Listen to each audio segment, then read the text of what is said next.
नमस्कार, आप देख रहे हैं अजीत वेब टीवी और मैं हूं आपके साथ अनु चोपड़ा। खबरों के आईने से प्रोग्राम में आप सबका स्वागत करती हूं। कुछ खास मुद्दों को लेकर आज चर्चा करेंगे और चर्चा करने के लिए हमारे साथ आज स्टूडियो में मौजूद हैं सीनियर पत्रकार विकास सचदेवा जी। बहुत बहुत स्वागत है सर आपका। बहुत बहुत शुक्रिया जी। मेरा पहला सवाल सर आपसे यही रहेगा कि अभी हाल ही में नए संसद भवन का उद्घाटन किया गया है मोदी सरकार की तरफ से, तो काफी ज्यादा करोड़ों के खर्चे करके ये जो है नए संसद भवन का उद्घाटन किया गया है। लेकिन वही बात करें अगर विपक्षी दलों की, तो विपक्षी दलों के तरफ से जो है काफी ज्यादा विरोध किया गया है। तो विरोध, उनका कहना है कि राष्ट्रपति को इस उद्घाटन में नहीं बुलाया गया, उनको न्योता नहीं दिया गया, तो हम भी नहीं आएंगे। तो काफी पार्टियों की तरफ से जो है बॉयकॉट किया गया है। इसको लेकर आप कैसे देखते हैं कि आने वाली राजनीति में इसका क्या असर पड़ेगा?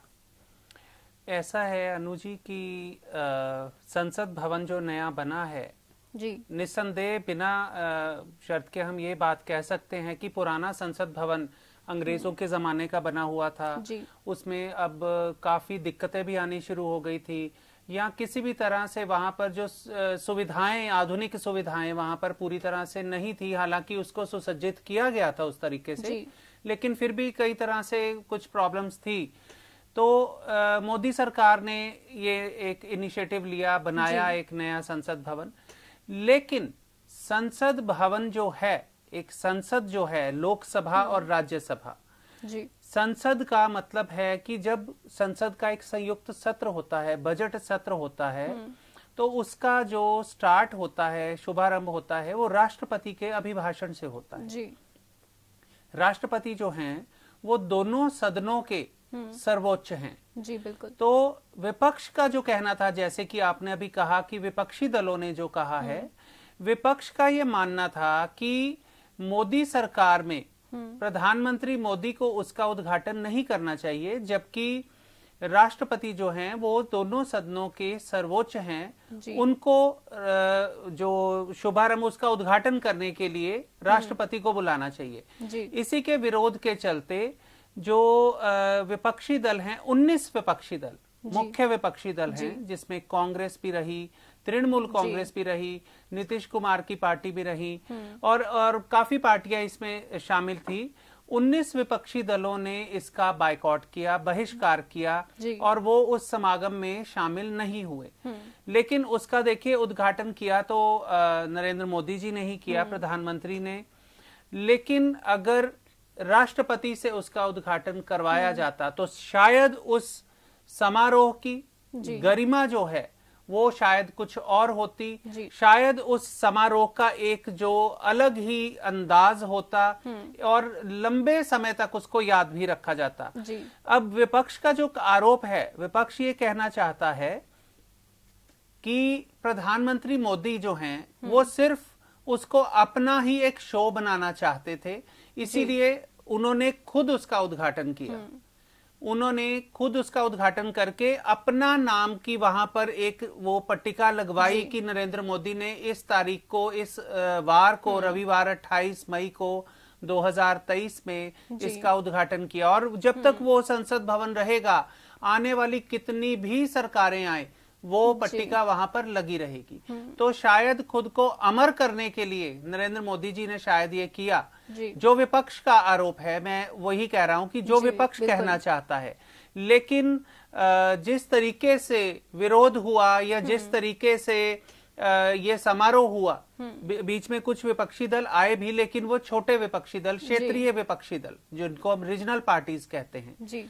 तो संसद भवन का तो उद्घाटन हो गया और उसी विपक्ष ने जाकर फिर उसी संसद भवन में ही बैठना है। जी बिल्कुल, उसी में ही कार्रवाई में हिस्सा लेना है। जी, वहीं जहां आप कह रहे हैं कि उसी संसद भवन में जाकर उनको अब बैठना होगा, तो भाजपा की तरफ से भी यही कहा जा रहा था, अगर आप बॉयकॉट कर रहे हैं, बहिष्कार कर रहे हैं, तो आपको बैठने का भी हक नहीं है। ये उनकी भाजपा की तरफ से कहा जा रहा था अपनी सफाई में। तो जहां बात कर रहे हैं अब नए संसद भवन का उद्घाटन किया जा रहा था 28 मई को, तो वहीं दूसरे तरफ जो देखा जा रहा था कि पहलवानों का जो धरना उनकी तरफ से दिया जा रहा था ब्रिजभूषण को लेकर, उनकी मांगों को लेकर जो है उनके खिलाफ धरना दिया जा रहा था, तो उनको धरने से उठा दिया जाता है, खदेड़ दिया जाता है, उनका धरना जो है पूरी तरह से खत्म कर दिया जाता है जब पहलवान जो हैं महापंचायत के लिए नए संसद भवन की तरफ मार्च कर रहे थे, उनको भी हिरासत में ले लिया जाता है। तो ये पूरा कार्यक्रम जो है 28 मई को ही हमें देखने को मिलता है, जहां एक तरफ जो है नए संसद भवन का उद्घाटन किया जा रहा था, लेकिन दूसरी तरफ भारत के जो रेसलर्स हैं, पहलवान हैं, उन्हें हिरासत में ले लिया गया। और आज एक नया फैसला भी जो है वो पहलवानों की तरफ से लिया गया है। उनका कहना है कि जो उन्होंने मेडल्स जीते हैं वो भी जो है वो आज गंगा में बहा देंगे, गंगा में फेंक देंगे। तो इसे आप कैसे देखते हैं? देखिए, हमारे देश में पहले तो खेल जो हैं उनको बहुत मुश्किल से ही प्रोत्साहन मिलता है। बिल्कुल, बहुत कम अवसर होते हैं जब हमारे देश के कोई खिलाड़ी अंतरराष्ट्रीय स्तर पर, चाहे वो ओलंपिक हो, एशियन गेम्स हो, कॉमनवेल्थ गेम्स हो, कोई भी गेम्स हो, वहां से पदक जीत कर लाएं। जी।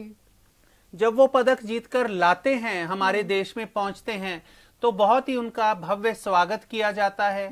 उसके बाद वो प्रधानमंत्री और राष्ट्रपति से मिलने भी जाते हैं, अपने पदक लेकर उनको दिखाने जाते हैं, क्योंकि वो देश के रिप्रेजेंटेटिव हैं, प्रतिनिधि हैं, प्रधानमंत्री और राष्ट्रपति। और प्रधानमंत्री उस वक्त उनके साथ बहुत खुश होकर उनको शाबाश भी देते हैं, उनके साथ फोटो वगैरह भी करवाते हैं। बिल्कुल। लेकिन जिस तरीके से पिछले 1 महीने से भी ज्यादा समय, लगभग 35-36 दिन हो चुके हैं, वो जंतर मंतर नई दिल्ली पे अपने धरने पर बैठे हुए हैं। उनका आरोप रेसलिंग फेडरेशन के अध्यक्ष बृजभूषण शरण सिंह जो हैं उनके खिलाफ है। उनके आरोप हैं कि उन्होंने उनका शोषण किया है और महिला पहलवानों के साथ बदसलूकी की है उन्होंने। इन आरोपों को लेकर अभी तक कोई खास जांच नहीं हुई है। ये केस वहीं का वहीं है। बृजभूषण शरण सिंह पर पुलिस ने पिछले दिनों केस दर्ज जरूर किया, लेकिन शायद वो यही था कि केस दर्ज करने पर शायद ये धरना खत्म हो जाए, आंखों में धूल झोंकने के लिए। लेकिन वो केस दर्ज तो हो गया, लेकिन उसके बाद आगे केस नहीं बढ़ा, आगे ना ही सुनवाई हुई, ना ही उनकी गिरफ्तारी हुई, कार्रवाई नहीं हुई।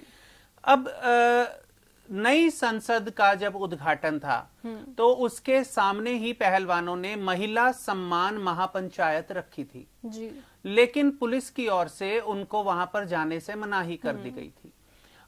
महिला सभी पहलवानों ने, जिनमें साक्षी थी और विनेश फोगाट थी और साथ में बजरंग पूनिया थे और भी पहलवान उनके साथ जो उनका समर्थक थे, उन्होंने संसद भवन की तरफ जब कूच किया तो रास्ते में जिस तरीके से पुलिस ने उनको खदेड़ा, उनको गिरफ्तार किया, उनके साथ धक्का मुक्की की, उनके साथ खींचतान की, जिस तरह की तस्वीरें सामने आई हैं और जिस तरीके से देश को सम्मान दिलाने वाले खिलाड़ियों के साथ इस तरह की सलूक जो है पुलिस कर रही है, बहुत ही शर्मनाक और बहुत ही निंदनीय है।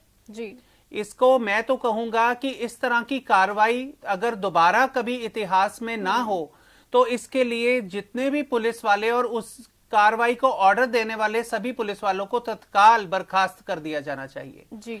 देश का सम्मान बढ़ाने वाले खिलाड़ियों के साथ बदसलूकी और धक्का मुक्की कतई बर्दाश्त नहीं की जा सकती। और दूसरी बात जो आपने कहा कि आज का जो बयान, बहुत ही दिल दहला देने वाला बयान आज साक्षी मलिक ने अपने ट्विटर पर जो शेयर किया है सभी के साथ, उन्होंने कहा है कि हम अपने जितने भी जीते हुए मेडल हैं, साक्षी मलिक जो हैं, मैं आपको बता दूं, अपने दर्शकों को भी पता होगा कि वो विश्व चैंपियन में कांस्य पदक विजेता हैं, विश्व चैंपियनशिप में। और अंतरराष्ट्रीय स्तर पर एक महिला पहलवान जो अपने ट्विटर पर वो साझा कर रही हैं कि वो जितने भी जीते हुए मेडल हैं वो गंगा में बहा देंगे। और उनके साथ जो विनेश फोगाट हैं, उन्होंने भी उनके उस ट्विटर को जो मैसेज है उसको शेयर किया है, यानी वो भी उनका समर्थन कर रही हैं। अगर ऐसा हो जाता है तो ये देश के लिए, हमारे सरकार के लिए, हमारे समाज के लिए बहुत ही शर्मनाक घटना होगी। बिल्कुल, क्योंकि प्रधानमंत्री की ओर से अभी तक इसमें ना तो कोई इनिशिएटिव लिया गया है, ना ही कोई बयान दिया गया है, ना ही उन्होंने कोई आगे बढ़कर इसको हल करने की कोशिश की है। महिला पहलवानों की जो भी शिकायत है वो जिनके खिलाफ है वो इस वक्त सत्तारूढ़ भारतीय जनता पार्टी के सांसद हैं, जो बृजभूषण शरण सिंह हैं, वो भारतीय जनता पार्टी के लोकसभा मेंबर हैं। और वो वहां कर अगर सरकार की तरफ से उनको शरण दी जा रही है, उनको बचाने के लिए महिला पहलवानों और बाकी सभी पहलवानों की सुनवाई नहीं हो रही है, तो बहुत ही शर्मनाक बात है। जी बिल्कुल। चलो ये तो आने वाला समय ही बताएगा कि कब पहलवानों को इंसाफ दिलवाया जाता है और कौन सी सरकार जो है इनका साथ देती है। हालांकि कई विपक्षी दल इनके साथ हैं, लेकिन केंद्र सरकार की तरफ से अभी तक कोई भी प्रतिक्रिया जो है वो नहीं दी जा रही पहलवानों को लेकर। वहीं बात करते हैं पिछले कुछ दिनों की, तो दिल्ली में एक खौफनाक सनसनीखेज मामला सामने आता है, जहां पर एक किशोरी अवस्था के लड़के की तरफ से लड़की का कत्ल कर दिया जाता है। जी हाँ, 20 साल के लड़के की तरफ से 16 साल की लड़की का कत्ल कर दिया जाता है। तो ये घटनाएं जो हैं बहुत ज्यादा आजकल देखने को मिल रही हैं कि किशोरी अवस्था में ही बच्चे इतना ज्यादा बर्ताव जो है काफी ज्यादा देखने को मिल रहा है। तो ऐसा क्यों हो रहा है? देखिए, ये इस तरह की जो घटनाएं हैं ये लगातार पिछले कुछ समय से हमारे समाज में हो रही हैं। जी। इसका जो कारण जहां तक मैं समझता हूं वो बच्चों को ओपनली एक तो मोबाइल फोन मिल जाना, जी। दूसरा जो टीवी चैनल्स पर जो प्राइवेट चैनल्स हैं वहां पर जिस तरीके से वो दिखाए जाते हैं, सभी सोप ओपेरा वगैरह चलते हैं, तो उसी से कुछ आइडियाज मिलते हैं उनको। जी। अब जिस तरीके से श्रद्धा हत्याकांड हुआ था, आपको याद होगा, उस तरीके से कोई नृशंस हत्या जैसे हम कहते हैं कि उसके टुकड़े करके उन टुकड़ों को बोरी में डाल के अलग अलग जगह पर फेंकना एक बहुत ही घिनौनी हत्या, बहुत ही घिनौना जो काम है। उसी तरीके से सरेआम सड़क पर बीच रास्ते में एक 20 साल के लड़के ने 16 साल की लड़की को दिल्ली में कम से कम 30-35 वार किए चाकू से। जी। उसके बाद जब वो लड़की लहूलुहान होकर सड़क पर गिर गई तो उसको 5 बार उसने लात से ठोकर मारी। उसके बाद वहां पर भी उसकी जब बस नहीं हुई, उसके वहशीपन वहां भी खत्म नहीं हुआ, तो उसने पत्थर उठाकर उसका सिर भी कुचला।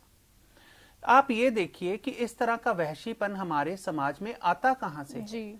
ये सारी चीजें इन बच्चों को कौन सिखाता है? कहां से लेकर आते हैं ये वहशीपन? इतना गुस्सा, इतनी घृणा कहां से आती है बच्चों में? हमारा समाज कभी भी घृणा, नफरत या गुस्से के लिए नहीं रहा।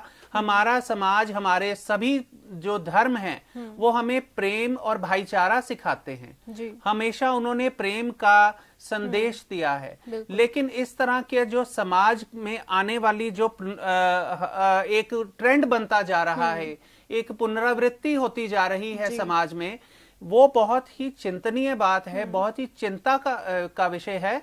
अगर आने वाले समय में इस तरह के अपराधों पर कड़ी से कड़ी कोई कार्रवाई ना की गई, इस पर कोई अंकुश ना लगाया गया, तो आने वाले समय में हमारा समाज बहुत ही गलत रास्ते, गलत दिशा की ओर चल पड़ेगा। जी बिल्कुल, जैसे आपने कहा कि टीवी में भी कुछ ऐसे सीरियल्स, कुछ ऐसे शोज दिखाए जाते हैं जो कि टीवी में तो बहुत आसान लगते हैं, वो नकली दुनिया में ही आसान लगते हैं, लेकिन असल दुनिया में उसकी सच्चाई कुछ और होती है। अगर आप कुछ ऐसा अपराध करते हैं तो असल दुनिया में आपको उसका परिणाम भी जरूर भुगतना पड़ेगा। तो और कार्रवाई भी जो है कानूनी तौर पर आपको झेलनी पड़ सकती है अगर आप ऐसे कुछ कामों में पड़ जाते हैं। लेकिन आने वाले दिनों के लिए हम आपको शुभकामनाएं देते हैं, आपके दिन जो हैं अच्छे जाएं। तो इसी तरह और मुद्दे लेकर आपके साथ जरूर हाजिर होंगे। जुड़े रहिए अजीत वेब टीवी के साथ।